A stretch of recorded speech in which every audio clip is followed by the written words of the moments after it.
여러분, 골리앗이 되고 싶으세요? 아니면 다윗이 되고 싶으세요? 아니, 우리가 누가 골리앗을 좋아한다고, 골리앗이 되고 싶은 사람이 누가 있다고 그런 말도 안 되는 질문을 하나 생각을 하시죠? 근데 여러분, 우리는 벌써 골리앗이 됐던 적도 있었고 골리앗이 되기를 너무너무 원하면서 살고 있다는 걸 아세요? 이렇게 말씀드리면 잘 이해가 안 되실지 모르지만은 골리앗이라고 말하지 말고 조금 바꿔서 말하면 좀 달라질 겁니다. 골리앗이라는 말을 쓰지 말고 강자 이렇게 말을 바꾸면 어떨까요? 여러분, 골리앗은 굉장히 강한 사람이었어요. 그가 얼마나 강한지 사무엘상 17장 4절 이하를 보면 이렇습니다. 블레셋 사람들의 진영에서 싸움을 도두는 자가 왔는데 그의 이름은 골리앗이요 가드 사람이라. 그의 키는 6규빗 한 뼘이요 머리에는 노투구를 썼고 몸에는 비늘 갑옷을 입었으니 그 갑옷의 무게가 놋 5천 세겔이며 그의 다리에는 놋 각반을 쳤고 어깨 사이에는 놋 단창을 메었으니 그 창자루는 배틀째 같고 창날은 철 600세겔이며 방패든 자가 앞서 행하더라. 뭐 여러 가지로 말했는데 한마디로 말하면 상대 못할 정도로 우람하고 크고 그리고 강하다. 이 골리앗이었어요. 그에 비해서 다윗은 아주 약합니다. 전쟁에 나갈 만큼 아직 나이도 안 됐고 칼 한 자루도 없고 가진 것이라고는 양모는 막대기야 그리고 물매가 전부였어요. 후원자도 지지자도 없었습니다.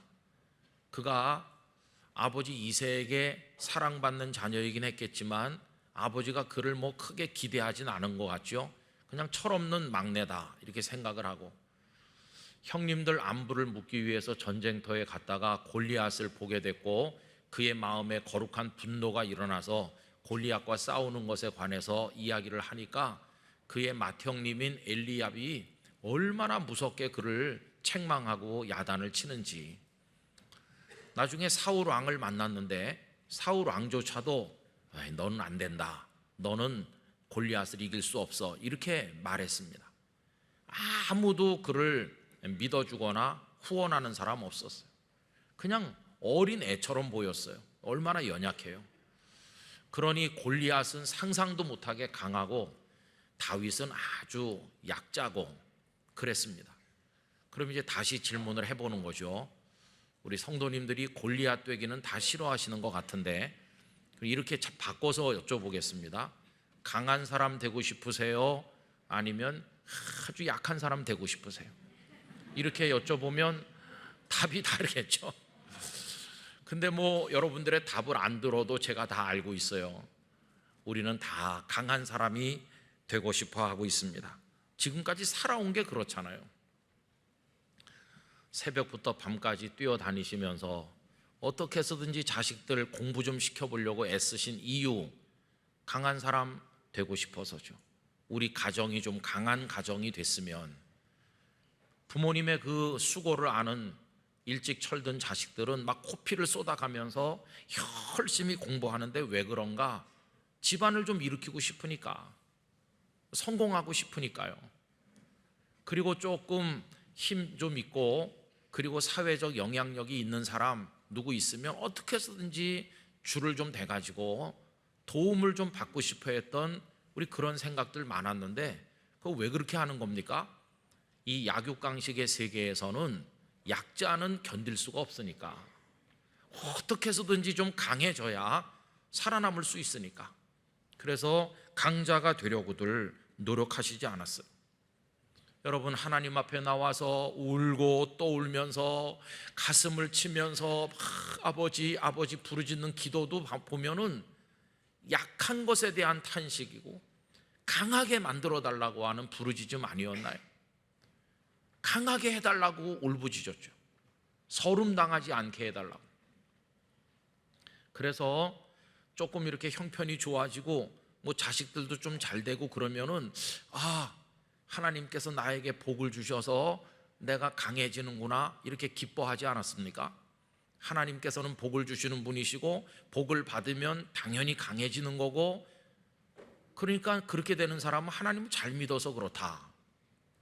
뒤집어서 말하면 어떤 사람이 약자라는 것은 복을 못 받아서 그렇고, 복을 못 받았다는 것은 하나님을 제대로 믿지 못해서 그렇다. 이렇게 딱 구도화시켜서 생각해 오지 않으셨나요? 그럼 여러분, 왜 이렇게 다들 강자가 되려고 안간힘을 쓰는 것일까요? 이 질문도 하나마나한 질문일 것 같아요. 왜 그러냐 하면 강해져야 이길 수 있으니까 그렇죠. 강한 자가 이기는 세상이니까, 그러니까 다 강자가 되려고 하는 거 아니겠어요? 그럼 여러분, 이 골리앗은 어떤 승리를 거뒀나요? 강자의 승리가 바로 골리앗의 승리죠. 이 골리앗은 가는 데마다 다 연전연승했을 것입니다. 아무도 그 강한 골리앗을 당해낼 수 없으니까 말입니다. 그러면 어디에 전쟁이 벌어지게 될 때 골리앗이 출전을 했을 텐데, 그러면 출전하는 마음이 어떤 마음이었을까요? 막 불안하고 두려움에 사로잡히고 막 가슴이 막 오그라들고 그랬을까요? 아닙니다. 그는 강하기 때문에 전쟁을 즐겼을 거예요. 그까짓 것들, 어린애 같은 것들 내가 가서 이 창 몇 번 휘두르면 끝난다, 아마 이런 마음으로 그는 늘 전쟁터에 나갔을 겁니다.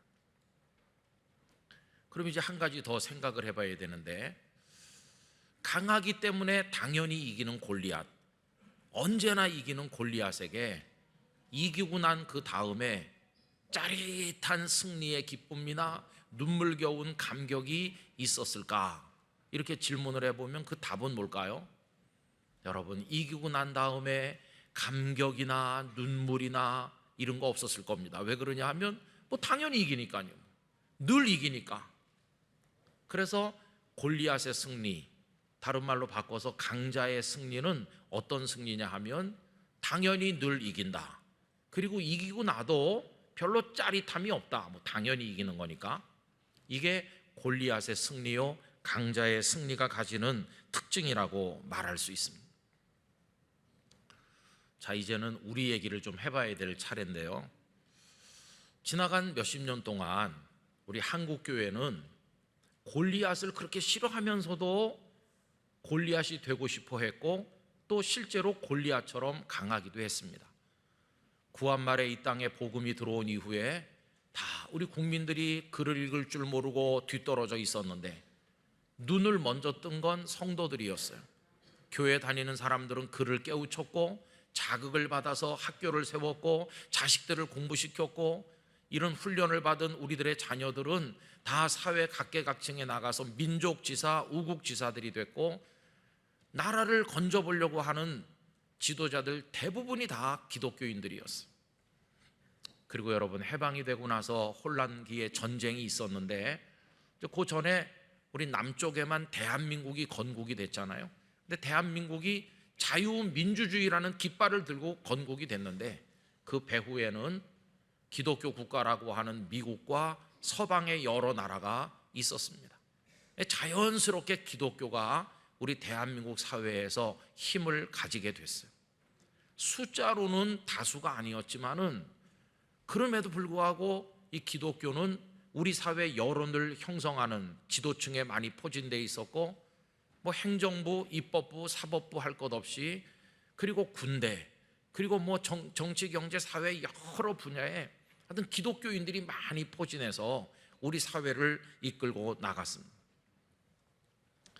그리고 교회가 단합해서 맘만 먹으면 100만 명 정도 모이는 거는 문제도 아니에요. 또 기독교인들이 단합해서 마음만 먹으면 못할 게 없어 보이는, 나가 싸우면 다 이기는 골리앗처럼 그렇게 지냈던 때가 우리들에게도 있었습니다. 골리앗을 좋아하진 않지만 우리도 모르는 사이에 강한 골리앗이 되어 있었던 것이죠. 그런데 여러분, 오늘날은 어떻습니까? 요즘 와가지고 한국교회 성도들은 굉장히 당황하는 것 같습니다.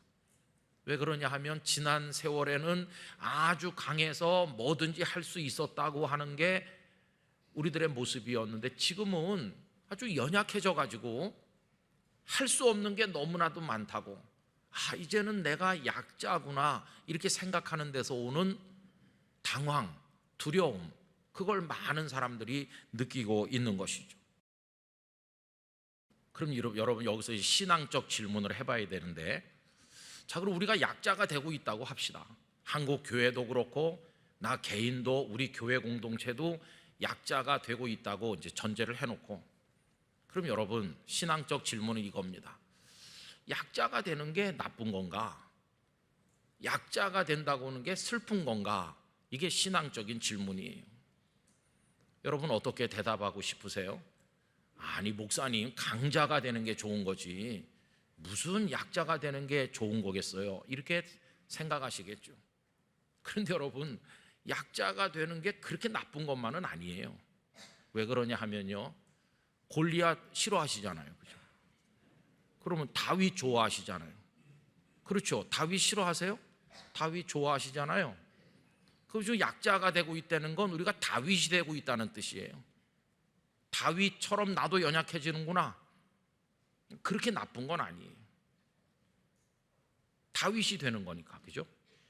그 다음에 진짜로 중요한 것은 뭐냐 하면, 약자가 되는 게 그렇게 나쁜 것만은 아니라는 뜻은 뭐냐 하면, 약자도 이길 수 있기 때문이에요.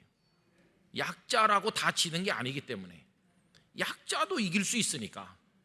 그래서 나쁘기만 한 건 아니라는 거예요. 왜? 이기면 되니까요. 연약하지만 이기면 되잖아요. 여기 지금 사무엘상 17장 너무나 좋아하는 말씀 아닙니까? 근데 그 주제가 뭡니까? 연약한 다윗이 강한 골리앗을 이긴 것처럼 우리도 이길 수 있다, 그거 아닙니까? 그래서 여러분, 약자가 된다고 해서 무조건 나쁜 건 아니에요. 연약한 다윗이 날린 물맷돌이 강하디 강한 골리앗의 이마를 꿰뚫어 그 거구가 땅을 울리면서 쓰러지는 것이, 약자도 이길 수 있구나, 우리가 약자가 된다고 해서 무조건 슬픈 게 아니라 이기면 되는구나 하는 걸 깨달을 수 있지 않습니까? 여러분, 예수님의 승리, 연약한 힘이 없어 보이는 주님의 승리였죠. 그 많은 사람들에게 끌려가서 십자가에 매달렸을 때 예수님이 강해 보였나요? 예수님은 털 깎는 자 앞에 잠잠한 어린 양처럼 너무도 허약해 보였죠. 예수님을 따라다니는 사람 겨우 12명에 한 사람 배신자고, 거기에 로마 황제가 보낸 총독과 분봉왕, 그리고 대제사장, 백성의 장로들, 사두개인, 바리새인들, 이들은 얼마나 강했습니까? 거기 매달려 계신 예수님은 약하고 또 약하고 또 약해 보였죠. 그러나 예수님이 지셨나요? 9회 말 투아웃 이후에 말로 홈런을 쳐서 뒤집는 것처럼 우리 예수님께서는 십자가를 통해서 우리를 죄로부터 해방시키셨습니다. 그리고 죽음의 권세를 깨뜨리시고 우리를 죽음에서 생명으로 옮기시는 승리자가 되셨습니다. 만왕의 왕이요 만주의 주가 되셨습니다. 약해 보였지만 가장 위대한 승리, 우리 예수님의 승리였어요. 그때 이후로 지금까지 교회 역사는 다 약자들의 승리였어요. 약자들의 승리. 초대 예루살렘 교회 겨우 120명밖에 안 됐고, 그리고 예수님을 못 박은 그 적들은 여전히 포진해 있었고, 그 그리스도인들은 보잘것없이 연약해 보였지만, 그러나 그들은 연약함에도 예루살렘을 흔드는 승리를 거두었고, 지금까지 아프리카, 아시아 곳곳에 복음이 전해질 수 있는 그 모든 과정 속에서 다 연약해 보이는 이들이 비틀거리며 걸어간 것 같았는데, 결국은 다 예수 그리스도의 복음이 전해지는 믿을 수 없는 다윗의 승리, 약자의 승리가 우리 교회 역사를 채우고 있다는 걸 우리가 알지 않습니까? 그래서 여러분, 지금 약해지고 있다는 게 그게 문제가 아니고요, 약해지더라도 이길 수 있다는 걸 모르는 게 문제고, 약자의 승리에 도전해보지 못하는 가라앉아 있는 무능한 우리들의 믿음 없는 이게 문제지, 약한 것 자체는 문제가 아니에요. 여러분, 일어서시기를 바랍니다. 믿음 안에 일어서면 약해도 승리하게 될 줄로 믿습니다. 약할 때 얻는 승리가 진짜 성도다운 승리요, 그 승리야말로 기적의 승리요, 하나님이 주시는 승리요, 은혜의 승리가 아니겠어요? 그게 성도의 승리의 본질적인 모습인 거죠. 연약한 자의 승리에는요 정말 짜릿한 쾌감이 있어요. 아까 제가 골리앗은 밤낮 이기기 때문에 이기고 나도 별 기쁨이 없다고 그랬잖아요. 그러나 연약한 자가 승리하고 나면 눈물이 막 쏟아지고 평생 잊을 수 없는 감격이 있는 거예요. 세계 최고의 프로축구는 영국 프리미엄 리그라고 하잖아요. 영국의 그 프로축구는 대단합니다. 그 프리미어 리그에 진출하는 게 모든 선수들의 로망이죠. 손흥민 선수가 거기서 득점왕이 됐으니까 굉장하죠, 그죠? 요새는 손흥민이 제 아들이나 되는 것처럼 신경을 쓰면서 보고 있어요. 성씨도 다르고 다 다른데 왜 그런지 모르겠어요. 진정이 안 돼요. 근데 요새 골을 잘 못 넣어가지고 좀 그래요. 근데요, 최고의 리그인데 재미는 없어요. 왜 재미가 없는지 아세요? 거기 역사가 오래고 돈이 많은 명문 구단, 전통적으로 강한 구단은 천문학적인 돈을 투자해서 세계 최고의 선수들을 마구 사들여서 그 11명 멤버 전체가 최고의 선수로 포진해 있습니다. 선수 한 명의 몸값이 다른 팀의 선수 몸값을 다 합친 것보다 많아요. 그래가지고 무자비하게 맨날 이기는 거예요. 그게 재미가 없죠. 뭐 당연히 이기는데 무슨 재미가 있겠어요? 사람들이 보고 싶은 건 뭘까요? 별 볼 일이 없어 보이는 약한 팀, 선수들도 이름도 없는 그런 선수들로 구성된 그 팀이 강팀을 이기는 걸 보고 싶어 하는 거예요. 이기고 나서 막 얼싸안고 그라운드를 뒹굴면서 눈물을 흘리면서 이겼다 이러는 모습, 인생에 좀 그런 게 있어야 되지 않겠어요? 맨날 강한 자만 이기면 그게 무슨 기쁨이겠어요?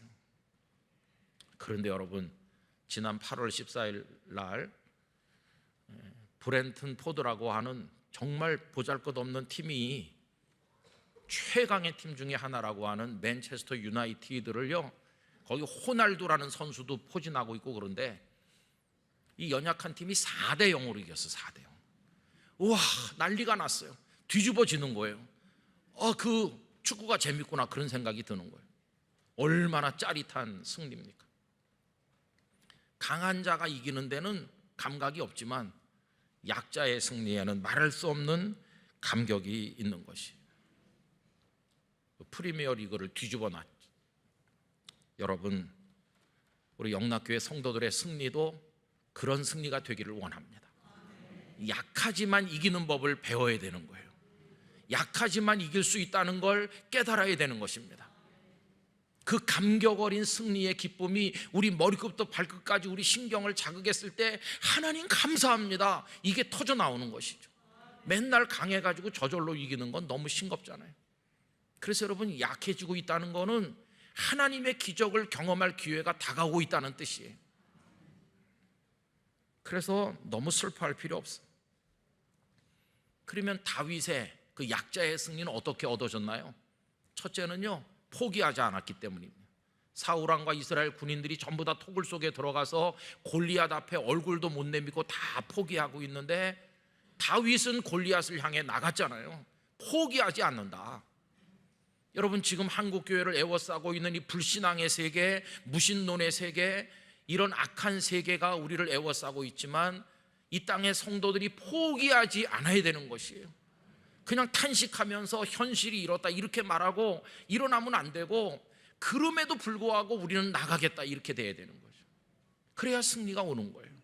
저는 영락교회 성도님들에게 하나님께서 용기를 주시기를 원합니다. 일어나 나갈 수 있도록 해주시기를 원하는 것입니다. 우리 교회는 참 불리해요. 막 아파트가 바다같이 많은 가운데 교회가 있는 게 아니라 토요일과 주일에는 사람이 별로 없는 그냥 빌딩과 사이에 서울 한복판에 덩그러니 있어요. 성도들이 다 먼 데서 오셔야 돼요. 그러니까 참 어렵잖아요. 그러나 우리가 여러 가지 조건이 어렵지만은 우리가 포기하지 않고 일어날 때 우리는 거룩한 예배자가 되고 이 자리에 성령이 역사가 있고 기쁨으로 주를 위해 일어나는 하나님의 백성이 될 줄로 믿는 것입니다. 그래서 포기하지 않는 게 중요한 것이. 두 번째로 연약한 자는 어떻게 승리하나? 하나님을 의지하고 믿음으로 승리하는 거예요. 하나님을 믿음으로. 그게 연약한 자의 승리 비결이에요. 여러분 오늘 보면 45절 말씀, 우리 45절을 다 같이 큰 소리로 읽겠습니다. 다윗이 블레셋 사람에게 이르되 너는 칼과 창과 단창으로 내게 나아오거니와 나는 만군의 여호와의 이름 곧 네가 모욕하는 이스라엘 군대의 하나님의 이름으로 네게 나아가노라. 아멘. 살아계신 하나님의 이름으로 나가는 거예요. 우리는 본래 연약해요. 우린 연약하지만 하나님은 강하시니 그게 우리의 믿음인 것이. 우리는 연약하지만 하나님은 강하시다. 여러분 전의 승리도 사실은 우리가 강해서 이긴 게 아닌데 우리는 약했어도 하나님이 붙드셔서 이긴 건데 그거 우리가 까먹어 버린 거 아닙니까? 여러분 저는 그래서 우리 영락교회 성도들이 우리가 약해 이렇게 말하고 가만히 있지 마시고 도전하실 수 있기를 바랍니다. 이제 우리가 배워야 될 게 뭐냐 하면 무릎으로 얻는 승리를 배워야 되고 엎드려 부르짖음으로 얻는 승리를 배워야 되고 눈물로 얻는 승리, 은혜로 얻는 승리, 기적으로 얻는 승리, 하나님의 능력으로 얻는 승리, 내 힘으로가 아니라 하나님이 도우시는 승리, 그걸 얻어야 되는 거죠. 다윗이 골리앗 앞에 나갈 때 골리앗도 그렇고 모든 사람들이 계산에 넣지 못한 게 하나 있는 거죠.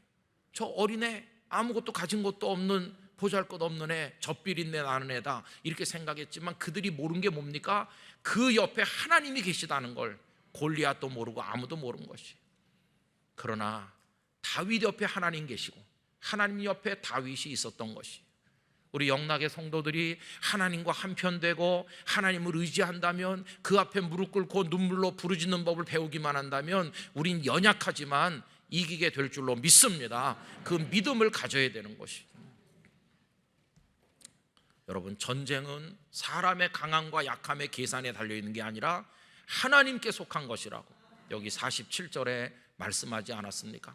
두려워하지 마시고 우리에게 주어진 여러 사명들 앞에서 위축되지 마시고 하나님을 의지하시기를 바라는 것입니다. 이런 승리를 한번 경험하고 나면요 신앙이 확 살아나는 거예요. 얼마나 영적 유익이 있는지 몰라요. 우선 첫 번째 유익은 절대로 이런 사람은 교만하지 않습니다. 원래 우리가 강하기 때문에 우리가 이겼어. 이건 골리앗의 승리를 거두는 자들의 교만한 얘기잖아요. 저는 우리 영락교회가 과거에 강했을 때 그렇게 하지 않았었나 참 두려워요. 우리는 못할 게 없지. 우리 교회는 만약에 이렇게 말씀해 왔다면 그거는 골리앗의 승리가 가져온 교만이잖아요. 생각해 보세요. 만약에 그런 생각을 지금도 가지고 계신 분이 있다면 회개해야 됩니다. 다 내려놔야 됩니다. 골리앗의 승리는 멸망을 가져오는 것이. 그러나 연약한데 이겼구나, 하나님의 은혜로 이겼구나, 그런 사람들은 절대로 교만하지 않고 하나님이 하셨습니다. 하나님이 영광을 받으십시오. 이렇게 하기 때문에 영적으로 유익한 것이거든요. 또 이런 승리를 거둔 다음에 얻는 유익은 뭐냐 하면 골리앗이 한 번만 있는 게 아니고 인생을 살다 보면 그 다음 계속 골리앗이 우리에게 다가오지만 더 이상 두려워하지 않는다는 것이에요. 지난번에도 승리하게 하신 하나님 이번에도 승리하게 하실 줄 믿습니다. 그러면서 또 도전하고 또 나갈 수 있는 끊임없는 용기와 믿음이 우리 속에 샘솟게 된다는 것이에요. 이렇게 살아있는 성도죠. 그런 이에겐 간증이 끊어지질 않고 하나님을 체험하는 이야기가 날마다 계속되는 것이. 우리 영락교회 연세 높으신 어르신들로부터 시작해서 모든 어린 아이들까지 연약하지만 이기는 법을 배우게 되기를 원합니다. 다윗의 승리를 배우게 되기를 간절히 원하는 것입니다. 그래서 저는 영락교회 안에 하나님의 살아계신 증거들이 많아지기를 원하는 것입니다. 한 분 한 분도 그렇고 우리 교회 차원에서도 그렇고 기적을 경험한 이야기들이 넘쳐나기를 진심으로 원하는 것입니다. 모든 영광은 오직 하나님께만 올려드리기를 원합니다. 믿음으로 가는 것입니다. 여러분 어렵더라도 전도하시기 바랍니다. 힘들어도 다시 도전하시기를 바랍니다. 우리 교회 사명을 붙들고 일어나기를 원합니다. 그렇게 할 때 하나님은 우리를 도우실 것이고 우리가 날리는 물매가 사탄의 이 말을 맞출 수 있게 될 것입니다. 그런 승리를 주시기를 간절히 기원하고 그렇게 될 줄 믿으면서 이 말씀을 드립니다.